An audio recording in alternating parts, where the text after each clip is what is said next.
મુખ્યમંત્રી ભૂપેન્દ્ર પટેલ આજે આવશે બનાસકાંઠા।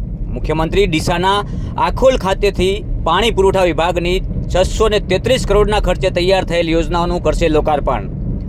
મુખ્યમંત્રી પાણી પુરવઠા જૂથ યોજનાની દેવપુરા અપટેક અને રાણકપુર અપટેકનું પણ કરશે લોકાર્પણ। થરાદની નર્મદા મુખ્ય કેનાલમાંથી દેવપુરાથી અમીરગઢના ગામોને પાઇપલાઇન દ્વારા પીવાના પાણી માટેની આ યોજનાનું લોકાર્પણ થતાં અનેક ગામોના લોકોને મળશે શુદ્ધ પીવાનું પાણી।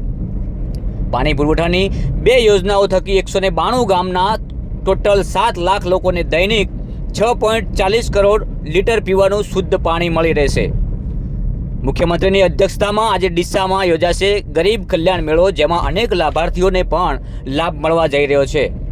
મુખ્યમંત્રી ભૂપેન્દ્ર પટેલ અને જળ સંપત્તિ અને પાણી પુરવઠા મંત્રી કુંવરજી બાવળિયા સહિત અનેક નેતાઓ અને લોકો રહેશે ડીસા ખાતે ઉપસ્થિત। આજે મુખ્યમંત્રી ભૂપેન્દ્ર પટેલ બનાસકાંઠાની મુલાકાતે છે, ત્યારે પાણી પુરવઠા વિભાગના 2 મહાકાય પ્લાન્ટના ભવ્ય લોકાર્પણ થવા જઈ રહ્યા છે।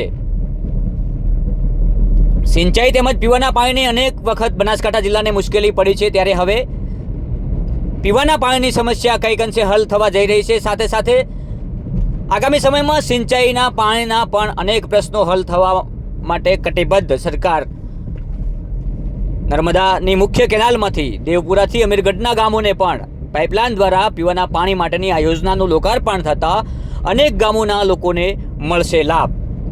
મુખ્યમંત્રી ડીસાના આખોલ ખાતેથી પાણી પુરવઠા વિભાગની 633 કરોડના ખર્ચે તૈયાર થયેલ યોજનાનું આજે લોકાર્પણ કરવાના છે।